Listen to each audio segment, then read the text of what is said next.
চলচ্চিত্র জগতের নক্ষত্র শ্রী সৌমিত্র চট্টোপাধ্যায়। একটা যুগের অবসান ঘটল, স্বর্ণযুগে। সেই স্বর্ণযুগের পুরোধা ছিলেন সৌমিত্রবাবুর গুরুদেব শ্রী সত্যজিৎ রায়। আমাদের হৃদয় এরা রয়ে যাবেন সারা জীবন। আমাদের পরবর্তী অনুষ্ঠান সত্যজিৎ ও সৌমিত্র শ্রদ্ধাঞ্জলি। পরিকল্পনা এবং পরিচালনা Shrimati Shashwati Basu Chatterjee. I'll now hand it over to Shashwati to introduce the casts and take it forward. Shashwati, whenever you are ready.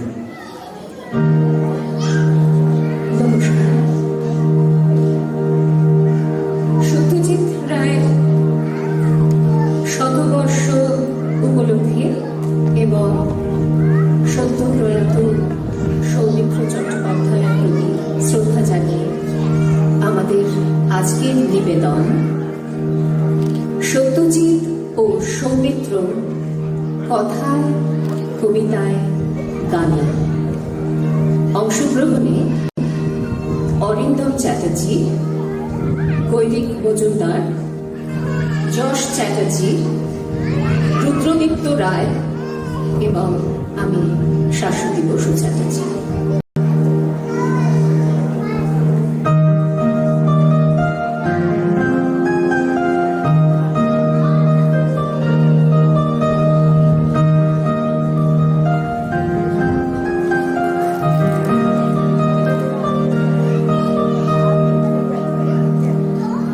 Satyajit ও সৌমিত্র দুটি মহাজীবন। বালক সত্যজিৎ মার হাত ধরে গিয়েছিলেন রবি ঠাকুরের আশ্রমে শান্তিনিকেতনে। স্বয়ং রবীন্দ্রনাথ সেই বালকের হাতে তুলে দিয়েছিলেন একটি ছোট্ট কবিতা। বহুদিন ধরে বহু ক্রোশ দূরে, বহু ব্যয় করি বহু দেশ ঘুরে, দেখিতে গিয়েছি পর্বতমালা, দেখিতে গিয়েছি সিন্ধু, দেখা হয় নাই চক্ষু মেলিয়া, ঘর হতে শুধু তুই পা ফেলিয়া, একটি ধানের শীষের উপরে একটি শিশির বিন্দু। রবি ঠাকুর তাঁর দূরদর্শিতা দিয়ে বালক সত্যজিতের ভবিষ্যৎ দেখতে পেয়েছিলেন নিশ্চয়ই। তাই তো আমরা পেলাম ভারতরত্ন সত্যজিৎ রায়কে, লেখক, চিত্র পরিচালক, চিত্রনাট্যকার, চিত্রকর, গীতিকার ও সুরকার। সত্যজিৎ কর্মজীবন শুরু করেন একটি ব্রিটিশ অ্যাড এজেন্সিতে চিত্রশিল্পী হিসেবে। সেই সময় যে দুজন চিত্র পরিচালকের ছবি দেখে তিনি চলচ্চিত্র পরিচালনার প্রতি অনুপ্রাণিত হয়েছিলেন তারা হলেন জন রেনো ও ভিক্টোরিয়া ডি সিকা।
সালটা ছিল 1955।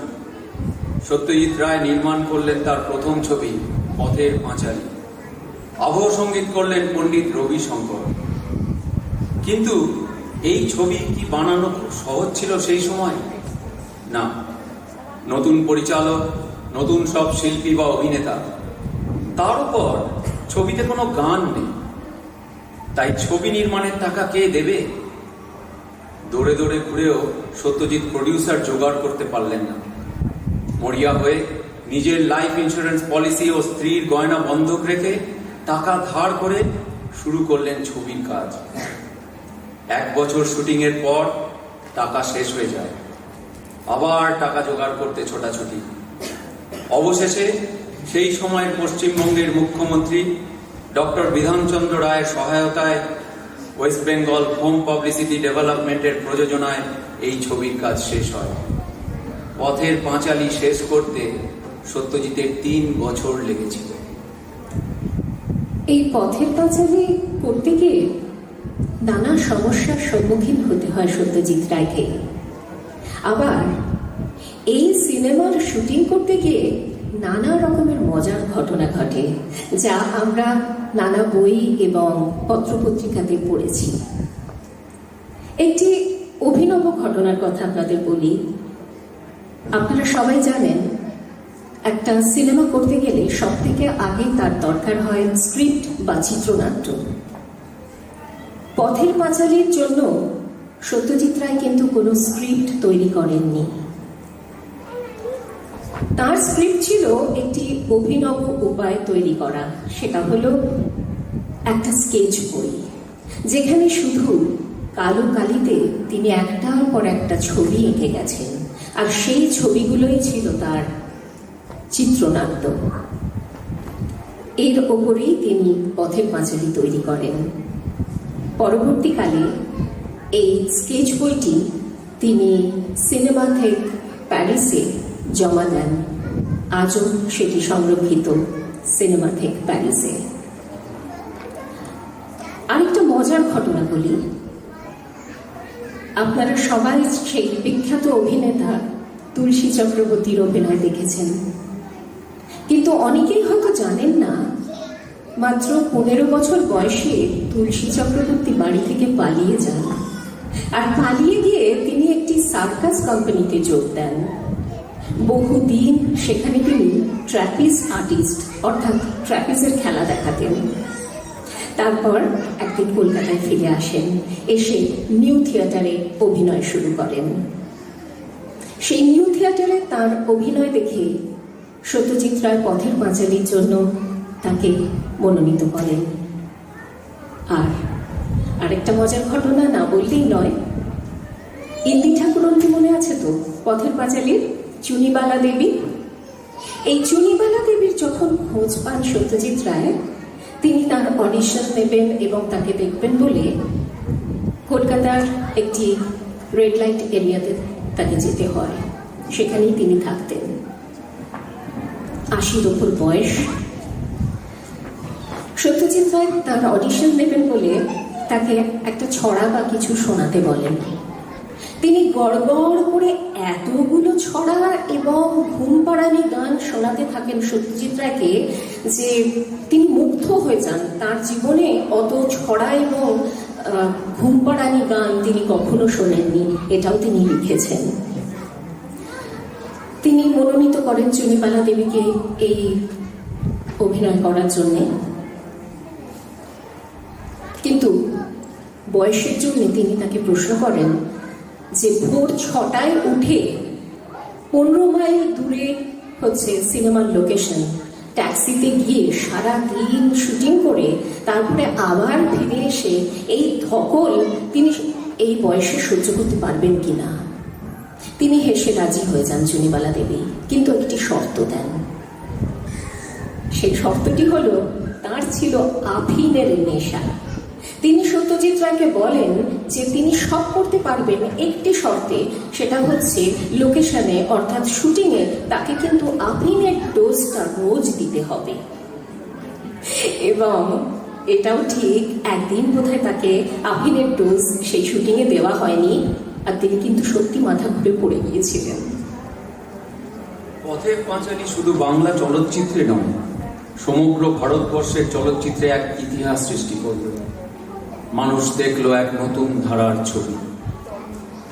এরপর আর থেমে থাকা নয়, সত্যজিৎ নির্মাণ করতে লাগলেন একের পর এক কালোজয়ী ছবি, আর তার ঝুলি ভরে গেল দেশ বিদেশ থেকে নানা পুরস্কার ও সম্মানে।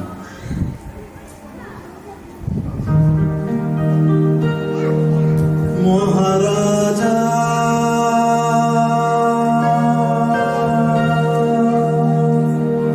তোমার সেলাম সেলাম সেলাম সেলাম, মোরা বাংলাদেশের থেকে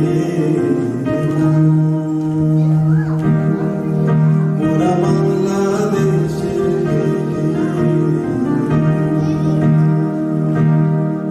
মোরা সাদা সিধা মাটির মানুষ দেশে দেশে যায়, মোরা সাদা সিধা মাটির মানুষ দেশে দেশে যায়, মোদের নিজের ভাষা ভিন্ন ভাষা জানা, মোদের নিজের ভাষা ভিন্ন ভাষা জানা। মহারাজা রাজা মশাই তবে জানা আছে ভাষা তোমাদের শোনায় দণ্ড, বসে সীতাহারি জন্ম রাজা। তবে জানা আছে ভাষা তোমাদের শোনায় দণ্ড, বসে সীতাহারি জন্ম রাজা।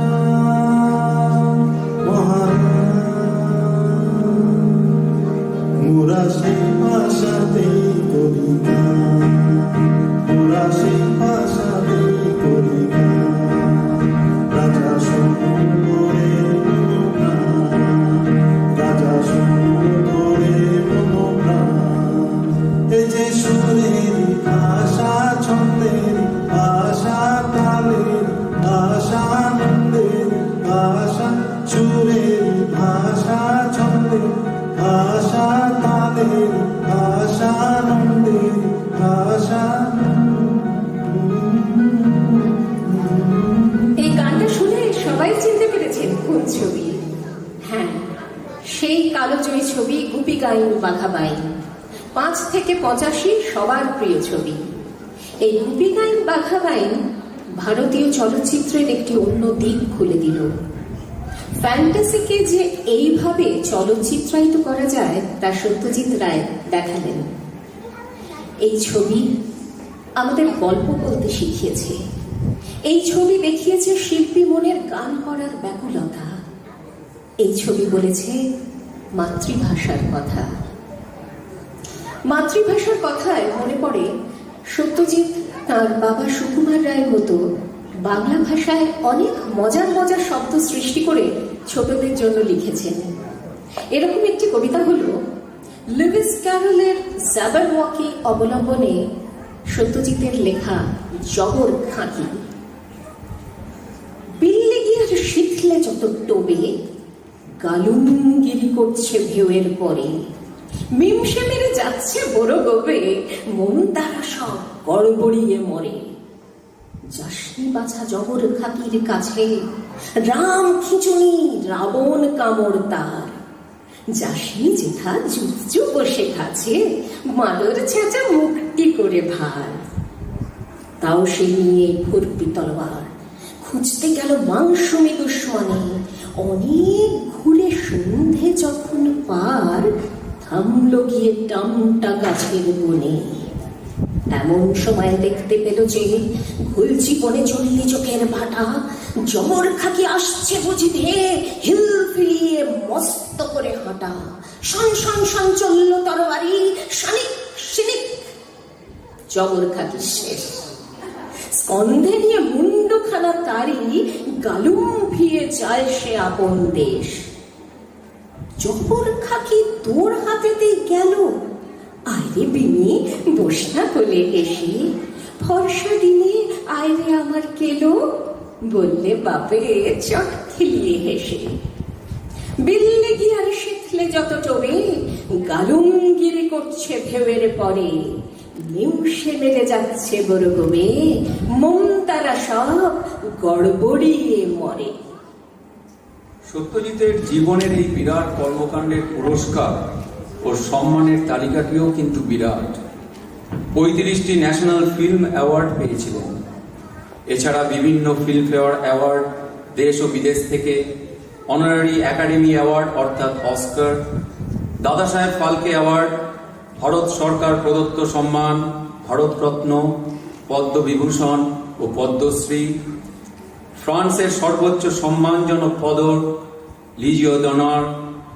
এছাড়া বিভিন্ন বিশ্ববিদ্যালয় থেকে তিনি সম্মানিত হন। অক্সফোর্ড ইউনিভার্সিটি থেকে পান ডিলিট, বিশ্বভারতী ইউনিভার্সিটি থেকে পান Deshikottam, Royal College of Art London থেকে ডিলিট এবং ভারতবর্ষের সবকটি প্রধান বিশ্ববিদ্যালয় থেকে পেয়েছিলেন ডিলিট। পৃথিবী বিখ্যাত চিত্র পরিচালক আকিরা কুরোসাওয়া একবার বলেছিলেন, শ্রী রায়ের ছবি না দেখা আর পৃথিবীতে চাঁদ আর সূর্য না দেখে বেঁচে থাকা একই ব্যাপার। আর সেই চাঁদ আর সূর্য নরম আলোর নাম সৌমিত্র চট্টোপাধ্যায়। এই কথা বলেছেন আবার এই প্রজন্মের একজন সাংবাদিক ও লেখক ময়ূখ রঞ্জন ঘোষ। সত্যজিতের 14টা ছবিতে কাজ করেছেন সৌমিত্র। সৌমিত্র তাঁর সুদীর্ঘ 60 বছরের চলচ্চিত্র জীবনে 300-রও বেশি ছবিতে অভিনয় করেছেন। চলচ্চিত্রে অভিনয়ের সঙ্গে সঙ্গে চলেছে তাঁর নাট্য পরিচালনা ও মঞ্চে অভিনয়, আবৃত্তি, বই এবং কবিতা লেখা। সৌমিত্রর লেখা এরকম একটি কবিতা, এক এক দিন। এক এক দিন একটা নদী জেগে ওঠে এই দেহটার মধ্যে, কুল ভেঙে দেয়, নিরাপদ যা কিছু ছিল খরস্রোতে ভাসে। এক একদিন ভালোবাসার জন্য মনে এত ঢেউ ওঠে, সেই সুনামিতে হাট বাজার কাছারি দপ্তর সব ভেসে যায়। এক একদিন সুন্দরের জন্য হাহাকার, আকাশ বাতাস বসন্তের গানে ভরিয়ে দেয়। এক একদিন নদী জেগে ওঠে ডমরু বাজিয়ে, তোমারও ঘুম ভাঙাতে চায়। বসন্তের গান সেদিন বুঝি বলতে চায়, যেদিন থাকবো না সেদিনও ভালোবেসো। স্মৃতিও এক একদিন সত্যি হয়ে ওঠে। তার কর্মজীবন শুরু হয় অল ইন্ডিয়া রেডিওতে ঘোষক হিসাবে। তার অভিনয়ের হাতে খড়ি বিখ্যাত নাট্য ব্যক্তিত্ব অহিন্দ্র চৌধুরীর কাছে। শিশির ভাদুরীর অভিনয় দেখে অনুপ্রাণিত হয়ে অভিনয়কেই পেশা হিসেবে বেছে নেয়। কিন্তু সত্যি হলেও ভাবতে অবাক লাগে আজ যে 1957 সালে পরিচালক কার্তিক বসুর নীলাচলে মহাপ্রভু সিনেমার জন্য অডিশন দিয়ে সৌমিত্র মনোনীত হননি। অবশ্য তিনি নিরাশও হননি, কারণ তিনি বিশ্বাস করতেন জীবন মানেই লড়াই আপোষহীন।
মানুষ এক জীবনে এত প্রতিভার অধিকারী, বিরাট কর্মজীবন তার, কত পুরস্কার পেয়েছেন, কত সম্মানে ভূষিত হয়েছেন, আর পেয়েছেন মানুষের অফুরন্ত ভালোবাসা।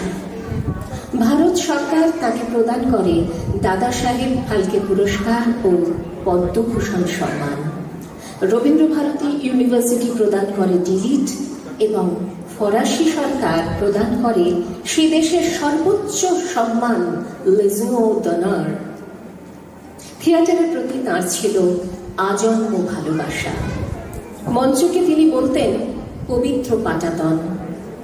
সেই কথাই লিখছেন শঙ্কর বন্দ্যোপাধ্যায় তার একটি কবিতায়, সেলাম নটরাজ।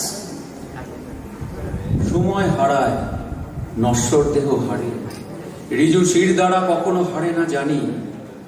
অমরত্বের কাথা দধিচির হারে, ফিনিক্স জানায় আগুনকে হাত ছানি। সব পাখি গায়ে সন্ধ্যার করতাল, ঝিঝির কান্না বাতাসকে করে ভারী। ঘাটায় নিহিত জানের সম্মান, জীবনের স্রোত দিগন্তে দেয় পাড়ি। অপ্রতিরোধ্য জানিয়েই আসা যাওয়া, তুমিও কি তবে মহাপ্রস্থানে গেলে, শেষ করে দিয়ে জীবনের তরি পাওয়া। এতদিনে বুঝি রাঙা দ্বীপ খুঁজে পেলে। কত নদী তার বদলে ফেলেছে দিক, তুমি দৃঢ় হাতে এঁকেছ তোমার তট। তুমি সন্ন্যাসী পঞ্চম বৈদিক, স্পিরিট কামের সোহাগ জড়ানো নট। স্পটলাইটের ঝর্ণার চোখে জল, ক্যামেরা স্তব্ধ, নির্বাক রাজাসন। নটরাজ, তুমি কেন হে অচঞ্চল, লাগছে তোমার পবিত্র পাটাতন। জীবন মানে লড়াই আপোষহীন, খাতার পাতায় সব অঙ্ক কি মেলে? দু চোখে প্রদীপ হে আমার আলাদিন, মানুষই তো ছিলে বিগ্রহ হয়ে গেলে।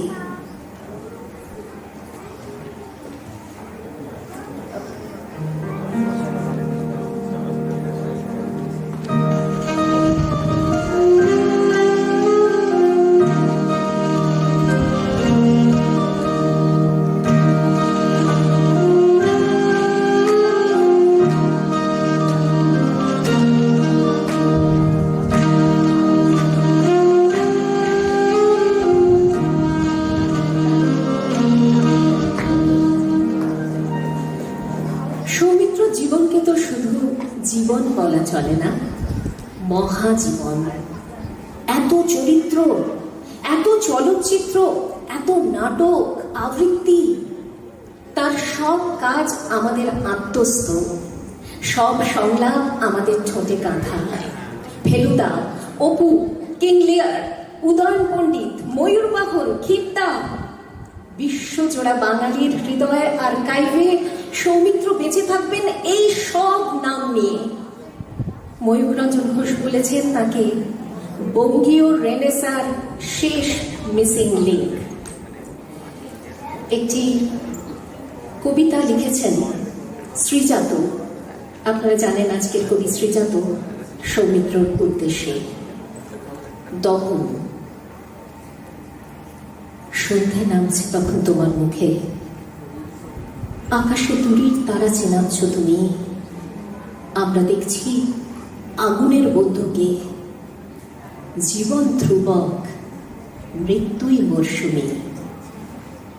এক জীবনের এতগুলো সংলাপ, সব ঠিকঠাক আদায়ের পর ছুটি। আমরা দেখছি শ্রান্ত পায়ের ছাপ, ভালোবাসা তবু দেখায়নি বিচ্যুতি। সন্ধে নামছে আবার তোমার কাছে, এবার তোমাকে নিয়ে যাবে বলে আশা। কজন মানুষ প্রবাহের মতো বাঁচে, চিনিয়ে দিচ্ছ দূরের তারার ভাষা। দাহ মুছে যাক, দহন জাগুক ডাকে, মহিরুহ গেলে নত যেন হয় ঝড়। ছাই উড়ে যেতে এক মুহূর্ত লাগে, তোমার আগুন আকাশের চেয়ে বড়।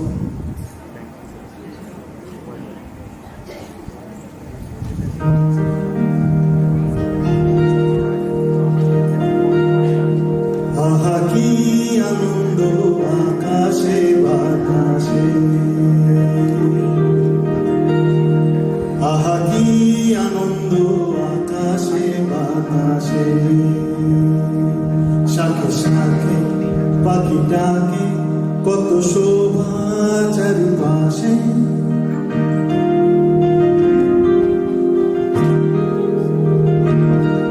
আহা কি আনন্দ আকাশে বাতাসে। আজকে মোদের বড়ই সুখের দিন, আজকে মোদের বড়ই সুখের দিন। আজ ঘরের বাঁধন ছেড়ে মোরা হয়েছি স্বাধীন, হয়েছি স্বাধীন। আজ আবার মোরা ভব দূরে, মুলুক ছেড়ে যাব দূরে, করব ভুবন গানের সুরে, পুরানো দিনের কথা আসে মনে, পুরানো দিনের কথা আসে মনে আসে। আহা কি আনন্দ আকাশে বাতাসে, আহা কি আনন্দ আকাশে বাতাসে, আহা কি আনন্দ আকাশে বাতাসে।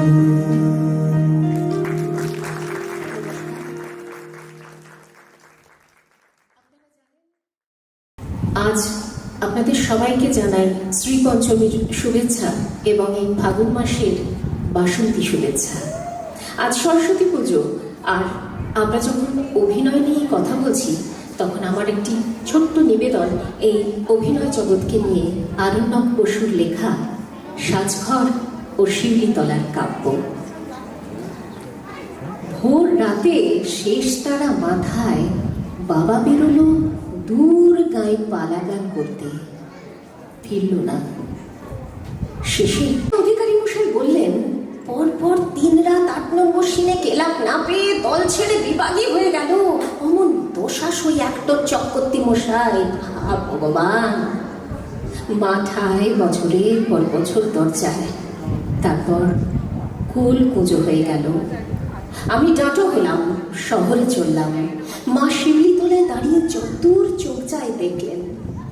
শহরে আলোয় ঝলসে ওঠে থিয়েটারি রক্ত, শিকড়ে টান পড়ে। আমিও এলাম। বায়োস্কোপ, যাত্রাপালা আর থিয়েটার, ভোরের গঙ্গায়, মদের ফোয়ারায়, হোটেলের হুল্লোড়ে শুধু থিয়েটার আর থিয়েটার। হল ঝাড়পোছ করতাম, ডায়লগ আওড়াতাম, পাকা পাকা ডায়লগ। ডিরেক্টর বসে একদিন সুযোগ দিলেন, এক সিনের পাঠ লড়ে গেলাম।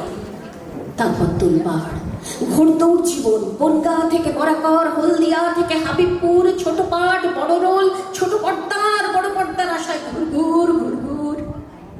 আমার বন্ধু নন্দিনী রবি ঠাকুরের নয়, ছোট জাগুলিয়ার মেয়ে। ও আসমান, আমি জমিন, তবু মেয়ে মহব্বত ছিল। তখন শুধু আনন্দ আর আনন্দ, স্টেজে আনন্দ, সাজঘরে আনন্দ, কাউন্টারে আনন্দ। এক বুক জ্যোৎস্না পার করে আমি নিরুদ্দেশ বিরাট চক্রবর্তীর ছেলে সদানন্দ বলেছিলাম, বাবাকে খুঁজে পেলে কাঁধে বসাবো, বুকে বাঁধবো তোমায়, তারপর ভাঙা ডানা ফের জুড়ে উড়ান দেব এক সময়। মা আমার শিউলিতলায় যাবে নন্দিনী। নন্দিনী এখন এক এনারাই টাকাতিয়া বাসিতে ভুলে 7 সমুদ্র 300 নদীর পার। আমারও ফেরা হয়নি। সাজঘরের বন্ধ, থার্ড বেলের আওয়াজ, হল ভর্তি দর্শকের মারায় আটকে আছি। আজ এক যুগ পেরিয়ে গেল অপেক্ষায়, শুধু এক অপেক্ষায়। একদিন বাবা চুপি সারে শো দেখতে আসবে, চমকে দিয়ে সামনে দাঁড়িয়ে হেসে বলবে, বহুত আচ্ছা। তারপর পুরো বাপকে ট্যাকে গুজে দুত্তার উড়বো রেলি, স্টিমারে, উজানে, শিউলিতলায়, যেখানে মা এক ভোরে দুব্ব আর শিশির মেঘে শুয়েছিল। সেখানে আমার বাপকে যত্নে আর পাথালি বসাবো ঘাসে, বলবো, মা আসবে সাঁঝ অন্ধকারে, ব্যাপক ভুগিয়েছ বাপ, এখন বসে আমার একটা শোনো। ফুক ফুক বিড়ি টানতে টানতে বাপ আমার খোকলা দাঁতে হাসবে, হলো না রে হারামজাদা, ডায়লগ শেষ কর, কানে যাচ্ছে না, তুলে বল, আরো তুলে বল। সুধা, ও সুধাময়, 4টি মুড়ি প্যাঁচ মাখো, সঙ্গে চা।